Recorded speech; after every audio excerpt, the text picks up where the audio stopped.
Aloha, everybody, and welcome to this episode of Faith and Family First. I'm your host, Eva and and I'm here with Marcus Asher today, and we're going to dive into the governor's growing use of emergency proclamations under Hawaii Revised Statute 127. We're going to talk about what that means for transparency, public engagement, and long-term policy planning. We'll also touch on the new school lunch program and any hidden costs. So let's chat about that.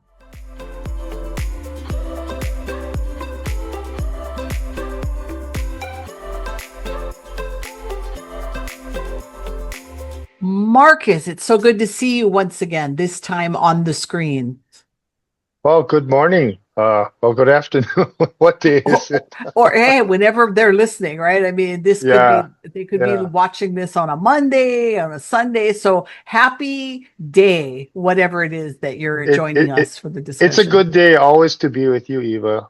A good day. Oh, Marcus, I still, after all these years, I still learn from you, and I love that. So, I always like to tease people when I'm discussing, what we do and all this stuff, and plus the planning that we're just starting now to actually take the show on the road. So, I want to make a reminder to everybody that if you're interested in having a presentation of Marcus. And Marcus is going to get into some inside baseball and some tips and all of that. So make sure you send me an email at eva@hawaiifamilyforum.org if your church is interested in having this. It doesn't cost your church anything. You just have to help us get the location, and we're going to bring a presentation to you that you're not going to regret planning. So that's a good segue as we jump into this. So I think what I want to do is start because we're going to be talking today about the governor's proclamations, and he's done quite a lot of proclamations. So we're not going to go over all that he's done, but what I did was I pulled a couple that I thought would be really important to the faith-based community. Having said that, it doesn't mean that the other proclamations we're not talking about are not important. So I don't want people to think, oh, there was another one he did on this or that. But before we jump into this, you and I were talking briefly about the emergency executive power that the governor has and why sometimes that folds into these proclamations that he does. So let's start with just a little bit of introduction on what Hawaii Revised Statute 127 is and why it's important when we look at these emergency proclamations that are rolling out. Okay, so 127 is basically the emergency authorization powers that have been codified in the Hawaii Vice statutes, particularly with the executive branch, governor, and mayors.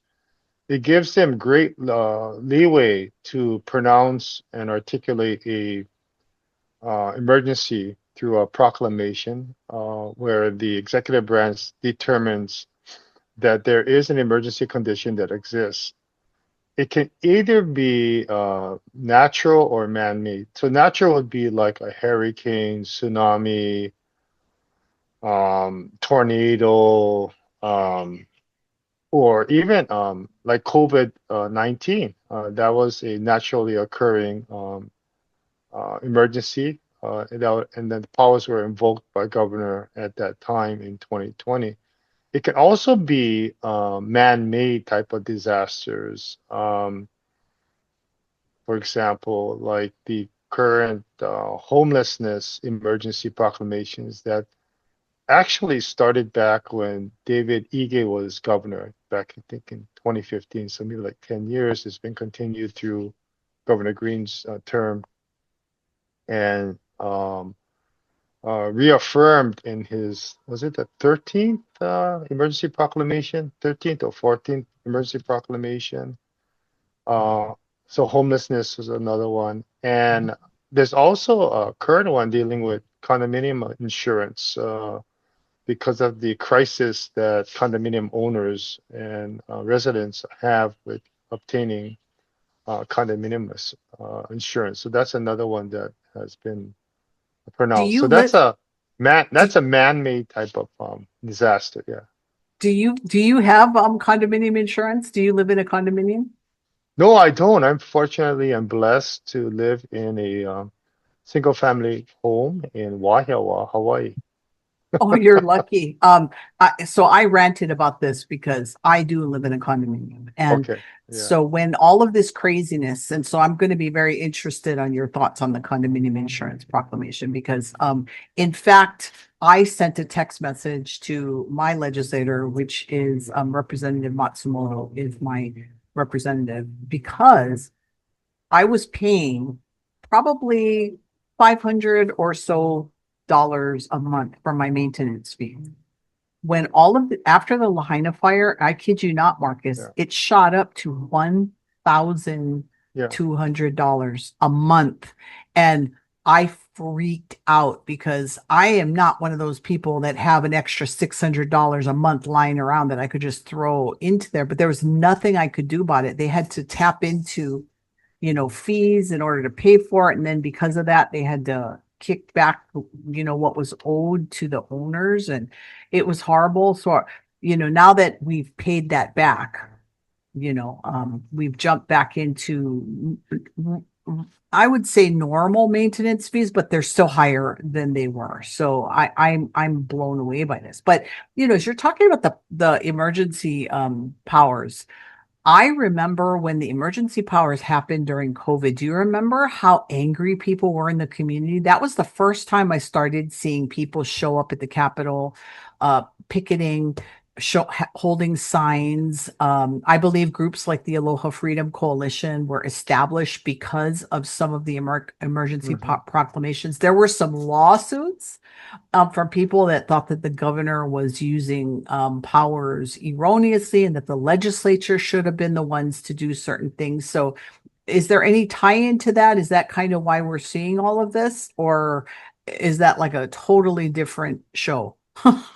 No, no, no. It ties into 127A, Hawaii Revised Statutes 127A. And I think I was there in the legislature back in 2014 when we um reenacted or what I say revised the emergency powers in chapter 127 um previous to 2014. I remember that debate and discussion because Um, my recollection is that, in fact, I finally voted against the bill. It was a Senate bill that codified HRS 127A. And my concern was the overreach of executive powers, three branches of government, legislative, judicial, and executive. And I thought it was an extraordinary amount of power given to the individual, the governor at that time. I thought they could have been further safeguards, forcing a legislative engagement to the proclamation, and then the determination and the criteria of that proclamation. So, 10 years later, here we are in 2025. I'm looking back and I'm thinking, yeah, maybe I was somewhat correct on some concerns about having any limitations placed upon the executive branch, but also I think it also reminded me of the responsibility, Eva, of the legislative branch that periodically, maybe a quarterly, 3 months or half a year from the issuance, they should be sitting down with the governor and determining what is the emergency, what is the crisis at hand, and how can we remedy it through the legislative process, of, you know, producing, discussing, debating policy decisions and maybe appropriation decisions in the budget to address the emergencies. I mean, obviously, the current one right now regarding homelessness has been around for almost 10 years now. So does that mean that we're going to continue year to year proclamation of emergency called homelessness? Is that the appropriate function of these emergency powers? And let me just touch upon this really quickly. The emergency proclamations have raised concerns among citizens, groups, businesses also, because they do set aside certain existing laws. I'll give you one example. Civil service laws regarding the testing, qualifications, selection, retention of public employees. That particular law, which is the fundamental basis of equal access treatment to public employment, is set aside. So you can go around civil service testing, recruitment, retention, evaluation under emergency proclamation. Another area that I was directly involved in when I was at the Hawaii Labor Relations Board was the setting aside of collective bargaining, Chapter 89, public sector collective bargaining. That was set aside, and I can speak to it now. I couldn't back then, but there were concerns that that was an overreach of a statutory provision that was basically articulating um, um, and creating the ability of public sector workers to organize collectively and enter into contracts collectively based upon a Hawaii constitutional provision allowing public sector collective bargaining besides, private sector. And I thought that the statutory use of 127A to supplant um, um, the right to collective bargaining under the Constitution um, was problematic. So to see this emergency proclamation be issued today for all the maybe right reasons or good intentions, there is a rub against existing laws in place and existing policies in place. And again, it may mean that the legislature needs to re-engage with the executive branch and determine what is the emergency and whether that the emergency can be addressed more immediately and longer term with maybe proper policies or even budgetary appropriations. Whenever we are talking to groups and we're out there doing our training, really encourage people to be paying attention even after session, right? Everything that the governor is doing when he does these proclamations, they're posted on his website, and it's very easy to get there. Hawaii.gov/GOV. So, and on his website, you can look at all of these proclamations that he's been signing, and people need to be aware of what's happening because some of these things that are happening, like you said, causes discomfort. Yeah. And Yeah. then Let me. like, Yeah. go ahead. No. Let me just give you an example. Okay. So I spoke about two issues, two laws that were basically um, set aside, and that was civil service, Chapter 76, and Chapter 89, collective bargaining. But there's also laws regarding public works, procurement, wages and hours, public lands, conservation districts, um, coastal zone management. These are environmental impact statements. These are all important policies and laws for the environment, for standards of construction and for land use that normally most community activists or interested parties, both public and private, will be concerned about. But because it's an emergency proclamation under the heading of emergency proclamations, you don't see that kind of reaction or engagement by many of these groups. But it remains to be seen that it does affect all of these laws, and it's really dependent upon the governor and his or her choice of what they believe they need to do in order to address the emergency. So tremendous amount of power. And again, I go back to 2014 when I was a legislator. I thought this is a bit of too much, given to the executive. So when I look at today's world, what you see going on in the country on a national, federal level, even in let's say California, Los Angeles right now, where you have the president calling forward the California State National Guard to engage them in some security matters in Los Angeles, or even now from the executive, the powers that the executive branch has of the armed forces. You can kind of see in a very visual, large scale, what the principles are, the principles involved right now when you have the chief executive issuing these proclamations and using its authority and powers to compel these kinds of government resources. So kind of interesting. I mean, It's very interesting, and we could actually do a show to talk about that oh, because oh, oh, yeah, when I was young at the time, but I remember all of the early marching down at the Capitol, right?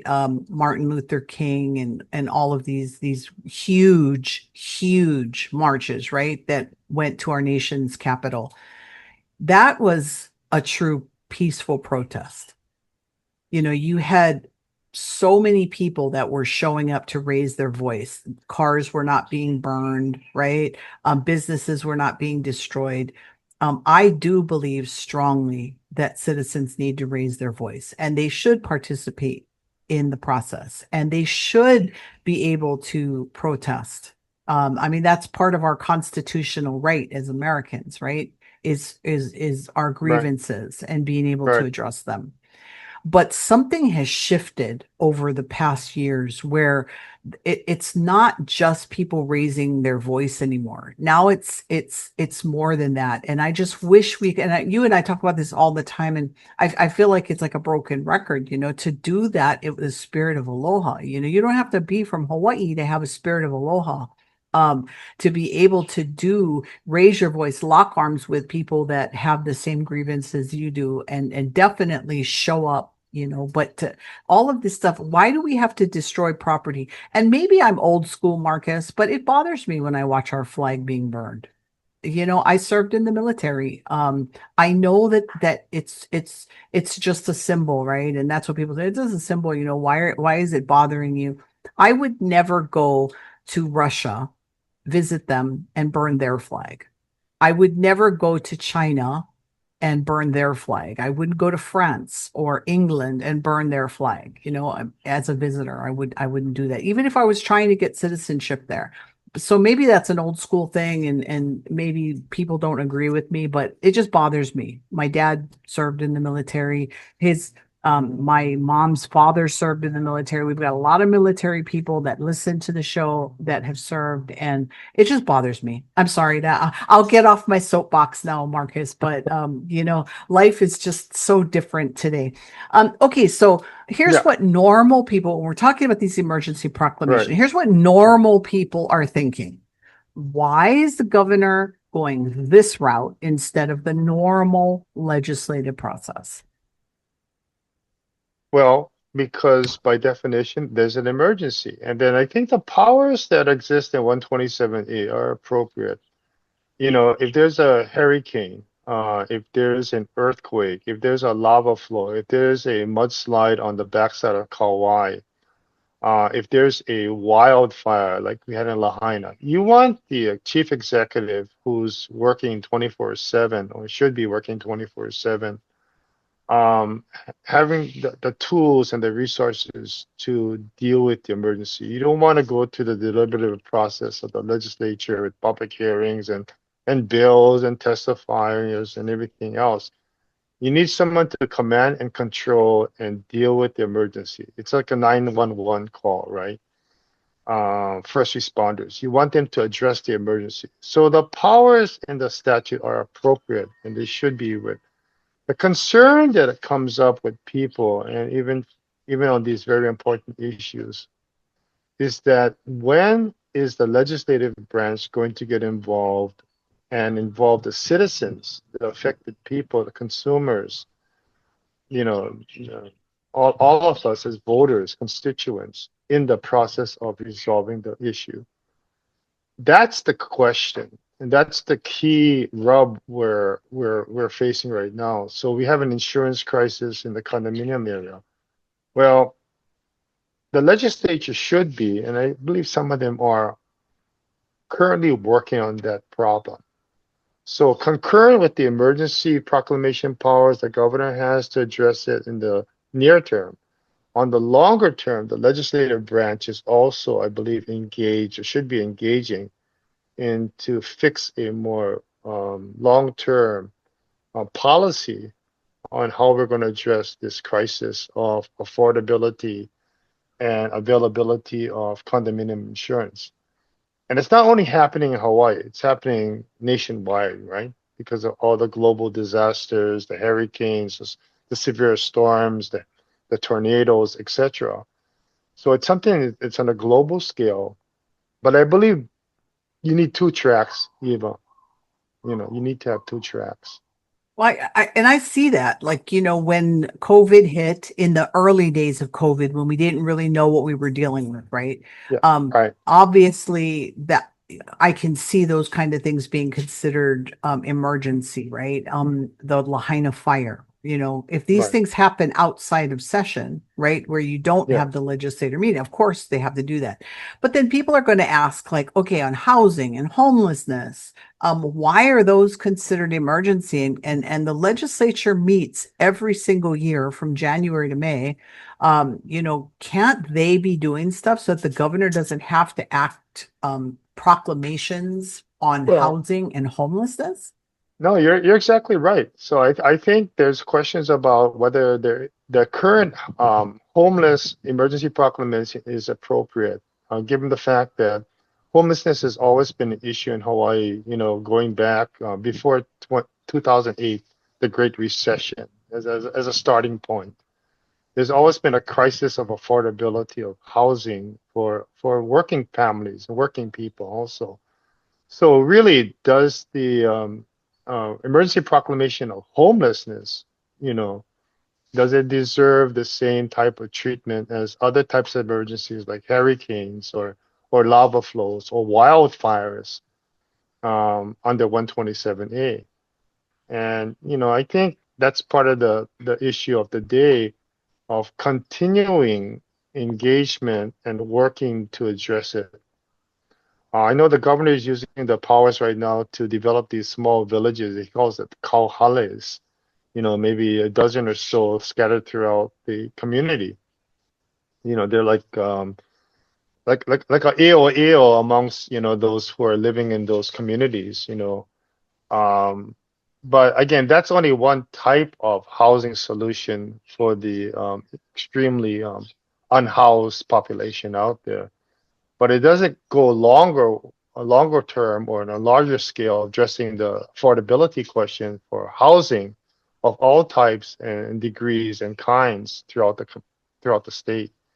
And that's where the legislature is engaged and should be engaging in longer term policies for housing.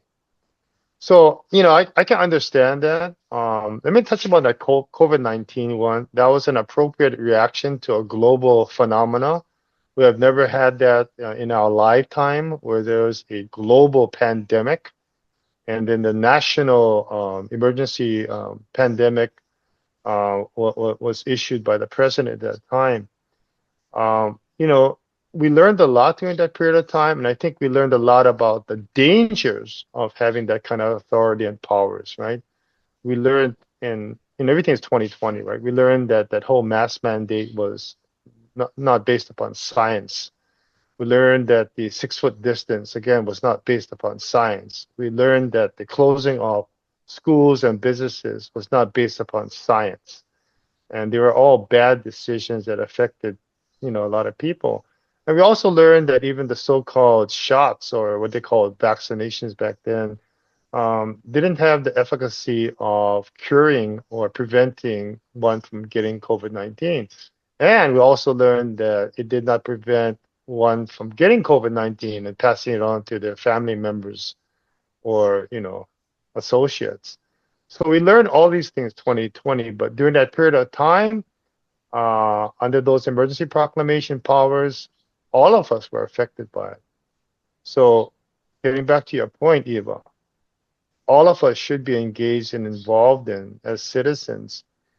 Whenever there's an emergency proclamation issue, we need to question the basis for it and the legitimacy of it. And how long should it continue? Well, that Sorry, brings us to that no, that's my soapbox. so yeah, we both did soapboxes today. I'm Okay. curious for those listeners and viewers, what are your thoughts on some of this stuff? Comment below because we do want to hear from you.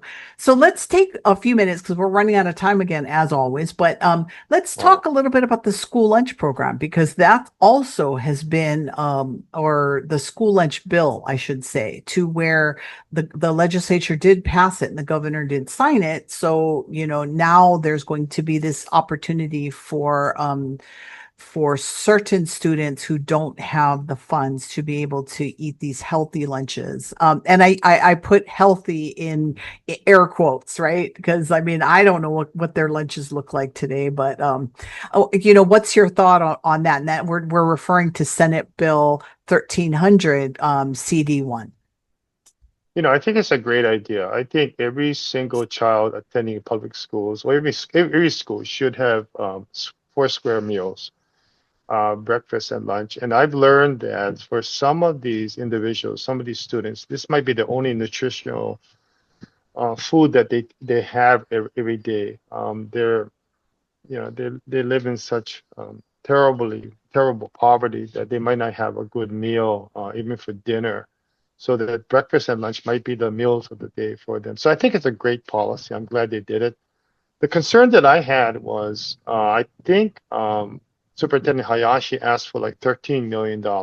And I think that was to provide coverage for every single student, regardless of their income level, regarding of whatever forms the parents fill out, regardless of whether they were able to, manifest and articulate and then warrant that they are needy. But I think Hayashi wanted to treat everybody the same. So you didn't have to go and determine whether you're poor or you're well off, right? So I think the legislature gave like $3 million, I think, to start this program off. So I guess it's for those who are qualified based upon their household income. So it's still somewhat, identifying a student from one student to another student. That's a concern I have. It should apply to all students. And that might be the way. And as far as the healthy meals, I think that's the USDA, United States Department of Agriculture, determines the measurement of a healthy meal. I have questions about that because of the current food